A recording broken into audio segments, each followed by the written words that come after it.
കേന്ദ്ര ബജറ്റിൽ കേരളത്തിലെ റബ്ബർ കാർഷിക മേഖലയോട് തികഞ്ഞ അവഗണന. റബ്ബറിന് താങ്ങുവില പ്രഖ്യാപിക്കണമെന്ന സംസ്ഥാനത്തിന്റെ ആവശ്യവും പരിഗണിച്ചില്ല. വൻകിട വ്യവസായികളെ ലക്ഷ്യമിട്ട ബജറ്റാണ് കേന്ദ്ര സർക്കാർ നടപ്പാക്കിയതെന്ന് കർഷക സംഘടനകൾ. റബ്ബർ കൃഷിക്ക് ന്യായവില ലഭിക്കാത്ത സാഹചര്യത്തിൽ കേന്ദ്ര സർക്കാർ ബജറ്റിൽ താങ്ങുവില പ്രഖ്യാപിക്കണമെന്നതായിരുന്നു സംസ്ഥാനത്തിന്റെ പ്രധാന ആവശ്യം.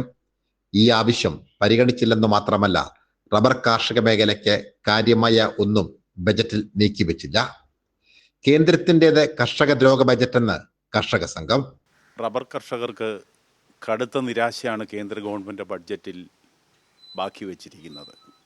കേന്ദ്ര ഗവൺമെൻറ്റിൻ്റെ ഈ കർഷക ദ്രോഹ നടപടികൾ അവസാനിപ്പിക്കാൻ ശക്തമായ പ്രക്ഷോഭം ഡൽഹിയിൽ നടന്ന കർഷക പ്രക്ഷോഭത്തിന് സമാനമായി കേരളത്തിൽ ഉയർന്നു വരണം എന്നതാണ് ചൂണ്ടിക്കാണിക്കാനുള്ളത്. നിയന്ത്രണമില്ലാത്ത റബ്ബർ ഇറക്കുമതിയാണ് വിലത്തകർച്ചയ്ക്ക് പ്രധാന കാരണം. ഇറക്കുമതിയിലൂടെ 9,000 കോടി രൂപയാണ് കേന്ദ്ര ഖജനാവിൽ എത്തുന്നത്. ഈ വരുമാനത്തിന്റെ 1% പോലും കർഷകർക്കായി നീക്കിവെക്കുന്നില്ല. തെരഞ്ഞെടുപ്പ് ബജറ്റ് എന്നായിരുന്നു കർഷക കോൺഗ്രസിന്റെ നിലപാട്.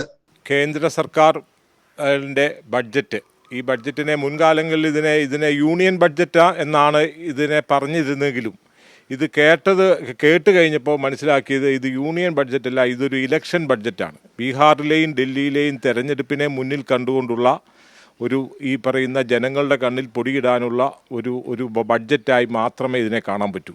റബ്ബർ കാർഷിക മേഖലയിലെ 15ഓളം സബ്സിഡികളാണ് കേന്ദ്ര സർക്കാർ നിർത്തലാക്കിയത്.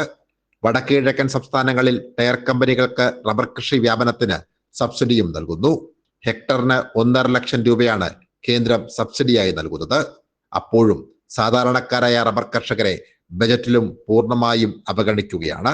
സാംജിത് ആർപ്പൂക്കരയ്ക്കൊപ്പം സനോജ് സുരേന്ദ്രൻ, കൈരളി ന്യൂസ്, കോട്ടയം.